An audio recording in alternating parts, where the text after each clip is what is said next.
Hello everyone and welcome back to another edition of West Ham Fan TV's Monday Musings, the interactive show where we pick you 3 questions and give you the chance to get involved as well as listen to our opinions and all that. It's been a while since I've done one of these and I want to come back with a bang for the end of the season. Right, so without further ado, let's get straight into it. I've picked you 3 questions this week and you've responded in your droves on Twitter as usual. Get involved every week from now to the end of the season with the musings. So let's get straight into number 1. Number 1, was David Moyes' criticism of Declan Rice for his mistake against Arsenal fair or harsh? Now, as you do know, on Sunday we took on Arsenal with a game poised at 1-1 on 82 minutes. Ramsey crossed what looked like a cross to me, and Declan Rice made a big mistake by ducking out of the way of it, giving the keeper absolutely no chance. And basically they scored their second goal and they went on there to smash us 4-1 with 3 goals in the last 5 minutes. But was Moyes afterwards, he came out and he singled out Declan as mistake. Was he right to do that? Look, at the end of the day, there have been time and time again this season where somebody's made a mistake. I haven't heard him single out Joe Hart. I haven't heard him single out Chet Kyoto for not putting in enough effort. But for some reason, he decided to dig out Declan Rice. Declan Rice has been an absolute revelation this season with not a lot of choice, to be quite honest with you. He's come in the back 3. He's been solid. He's been calm. He's been composed. He's one of the best players on the pitch against Southampton and again against Stoke. He was brilliant them 2 days. I didn't hear him come out with any praise for him. And as a young lad, you'd like to hear praise. But there has been plenty of praise for him. So is it right to highlight his mistakes? He made a mistake earlier on in the season against Newcastle, which was highlighted by Slav, I do believe, at the time. And he told him that he'll get over it. But I don't believe that the criticism of Declan Rice in that instance was needed. I think it was something that could have stayed private. There's nothing you need to drag him through the public domain over. It was a mistake. We're playing a very good team in Arsenal. It'd been immense for 82 minutes. And he made one mistake, which ended up costing us the game. But saying that, the man's 19, 20 years old with a lot of pressure on him and been chucked in at the deep end by the management and the board, to be quite honest with you, because we haven't got any centre-halves. That's as simple as that. I don't believe that he should have been criticised. I believe that he should have been spoke to privately by the coaching staff. There's no need to drag him through the press with that sort of stuff. You know, it could end up knocking his confidence. I don't think it will. He's a very confident lad, very good player, and of course he'll be our young hammer of the year. If anyone's to blame for them sort of mistakes, it's the board. To be quite honest with you, Ginger Pele sitting in the stands, Winston Reid out for the season. We're short on centre halves as we have been, it seems, for the last 10 seasons. And what did they do in February? Sold Jose Font. If Jose Font hadn't been sold, he wouldn't have been on the pitch, Declan Rice. So I'm full of praise for Declan. He's come in. He'll be a West Ham captain in the future, very near future, I'm pretty sure as well. There was no need to get him involved in the public domain. Let's have a look, see what you guys had to say. At PBM 1968 was harsh and should not have been in the press. Moyes should have been much more diplomatic and dealt with it just behind closed doors. Another reason why he shouldn't stay after this season. Obviously, there's a lot of speculation on Moyes' future. Marked on a double standard as over weeks many others made mistakes and not a peep, but much worse is essentially blaming Deck for the result. Moyes set the team up, buck stops with him, coward on 2 levels, defensive team and blaming others. At Sheriff says, didn't hear him criticise Mario for the wanky corner that led to their first, or the many previous Hart errors which have proved more costly, diversion tactics and double standards. I'll book you right there. At Jamie Gill, it was definitely wrong to criticise him like that in an interview. It was a bad mistake though, and he should have had a word with him privately. Irons boy Jamie's in between. It was the kid's first mistake, so it's harsh to say what he said. On the other hand, if he is to realise his potential and things, and potential. The things Moyes says are very common at the top level. Just look at what Mourinho did to Luke Shaw. Mourinho's bullying Luke Shaw. Greg Hobbs says, not very professional publicly blaming Rice, regardless if it was his fault or not. He's a young player, and I don't think Moyes has handled this well. Didn't see Moyes criticise Hart. I'm sure he has dropped us more points this season. He'd drop a bus if it comes towards him. AWP_WHUFC. It was very harsh and, in my opinion, unprofessional. There were other poor players, but Rice is young and he's easiest to pick on. Kings, yes. He's been one of our shining lights in what has been a shambles of a season again. Should have grilled him in the changing room, not on TV. He's young, he'll make mistakes, but it doesn't take away the fact that he's going to be a big player for this club, potentially even a captain one day. James Hall just said blatantly harsh. Nick Carr says mistake, as he's not called out the other players who have cost us the games in the past. Andy Munson's not convinced. He says, I'm watched the comments again, and his initial comments aren't too bad. It was a mistake and Rice will learn. What really disappointed me was the interviewer giving Moyes plenty of opportunities to defend Rice, none of which he took. Looks like he's blaming him for the loss on that one.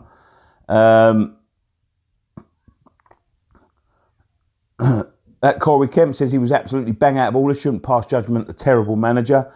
Hard Brexit Joe says, yes, he was right too. How's he going to learn from his mistakes without being publicly shamed?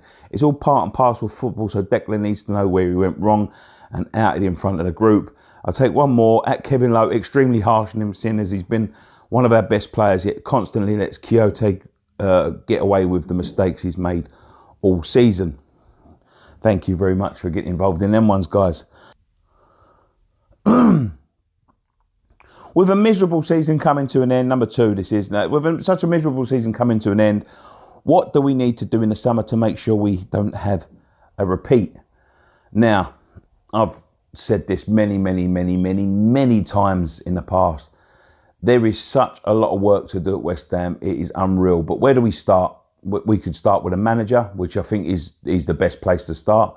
New manager, new coaching staff, or if you're going to keep the one that you've got, and announce it early. But there's so much work to be done. We need a shitload of players in. We need to ship a shitload of players out. We need a new manager. We need new coaching staff.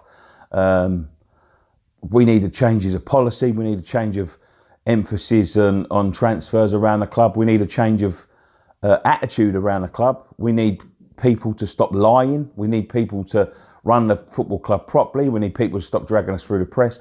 So much needs to be done this summer. Will it all be done? I'm not quite sure.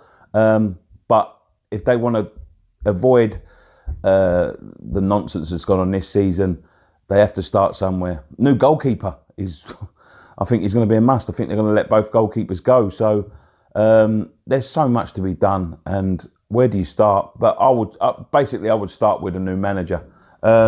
Anyway, let's see what you guys had to say. I'm sure you've responded in your droves to this one as well. Jamie Gray 160598 says, show ambition. This club, as the last 4 transfer windows, hasn't shown any ambition and boldness to spend a lot on a big name. But this comes down to the management, and with people like Moyes, you can't attract names. Jay Steele says, club needs to shake up from top to bottom, otherwise it'll be the same thing next season. That's what we're all fearing. PBM 1968, proper investment in squad and manager is required and a must. Sullivan and Gold won't go for another 3 years, as they will want a full return on any sale. Thus, I hope they finally see sense and invest properly in players to make our squad competitive. Jamie Gill says, first thing to do in the summer is bring in a new manager such as Rafa Benitez and try and push for the next level. We also need to bring in at least 3 or 4 quality players to improve the starting 11, but make sure we have a decent squad players left, unlike last summer. Scott Barwick says, new owners and new manager, new squad. Everything, basically. Kieran Tree says, get rid of Moyes for a start. Really gone down in my estimation lately. Benitez would make us play great again. Give him a few quid and he would buy quality.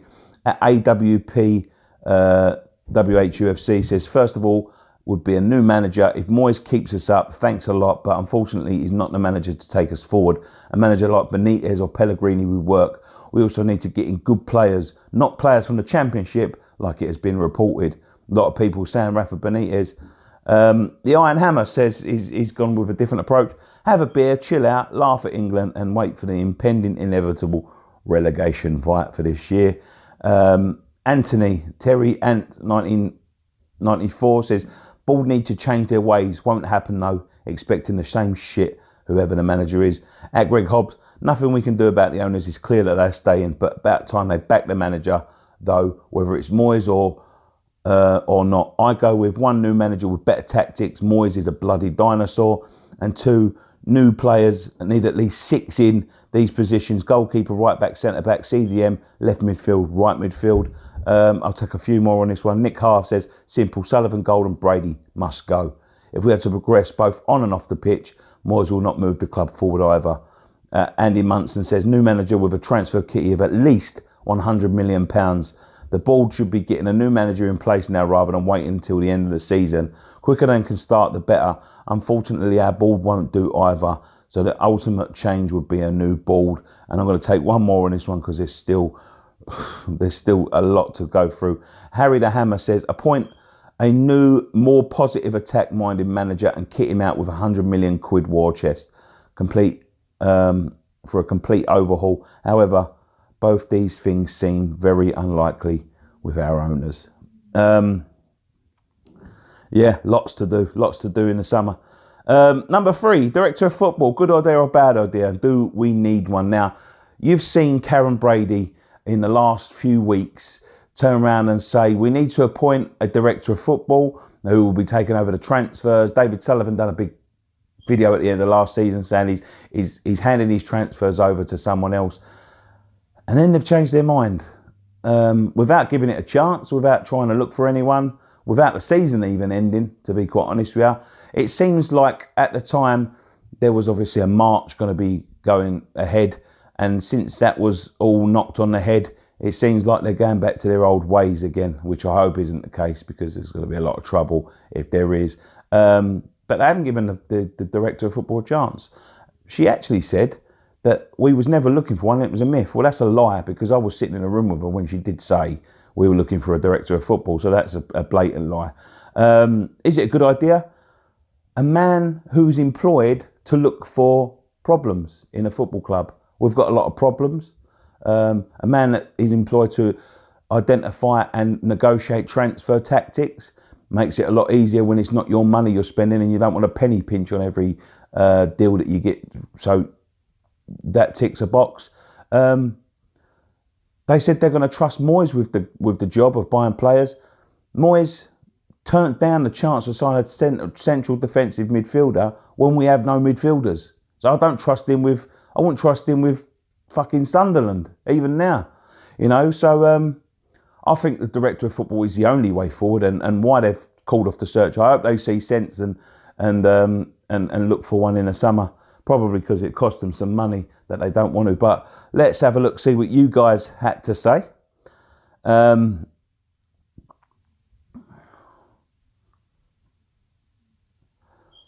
Jack Hobson 12 says, I'm all for it, otherwise Sullivan would just be buying players again. Jamie Gill says, not a bad idea if it means Sullivan doesn't deal with the transfers as much, but he would have to have a good record for bringing players. Bad idea and no, says Scott Barwick, Puffer the Gen. Greg Hobbs says, well, according to Sullivan, this isn't going to happen and Moyes has full say. So do we assume nothing will change from the previous shambolic windows that we've had, or is the manager actually getting backed? I honestly fear the worst under Sunderland. And Nick Half says, we do need someone with a proven track record who is allowed to develop the squad with a clear strategy. It could be via a director of football or competent manager. That will never happen under this board if they're only concerned with brand and profit. They Fly So High says, would rather have a decent manager like Rafa, Rodgers or Silva. Football is overcomplicated nowadays. Clough, Shankly, Fergie, Wenger, Robson, Lyle, Greenwood had full control and the proof is in the pudding. Director of football does not work. Back to basics for me. Kevin Lowe says, yes, we do need one. Can't let Sullivan and Brady run our club into the ground anymore. Lead them to negotiate about the stadium and making it feel more like a home and bringing a director of football to sort it out. A couple more on this one. Stevie Dixie 91 says, not for me. Get the ball to not get involved with the transfers. Leave it down to the manager, everything down to the manager, and telling the chief scout what he wants. At David Regan 14 says, bad idea, getting a good manager and let him pick his transfer targets. And Mr. Bones, the last comment of the day, says, we need to invest all money possible in a better manager, one who doesn't need help recruiting, who's up to the job himself. So a lot of mixed answers in that one. A lot of people saying yes, a lot of people saying no, but it should be the manager directing the transfers. Whoever's directing the transfers, it can't be David Sullivan, because we'll be paying peanuts and getting monkeys again. Anyway, thank you very much for joining us on this edition of West Ham Fan TV's Midweek Musings. We'll be back all of this week with the content for the City game. I'm going to the Thames Ironworks Community FC Cup final on Sunday. It's at Thurrock FC at 2:15. If you're not attending the game on Sunday, do come along and show your support to the boys. I know it's only a £5 to get in. And we have been nominated for an FBA award, and I'll leave the link in the description down below in how you can vote for us in those awards. We've got a lot of tough competition, and we need all the votes from Hammers we can get. Once again, thank you very much for joining us on this week's edition of Midweek Musings. One thing left to say, come on you Irons.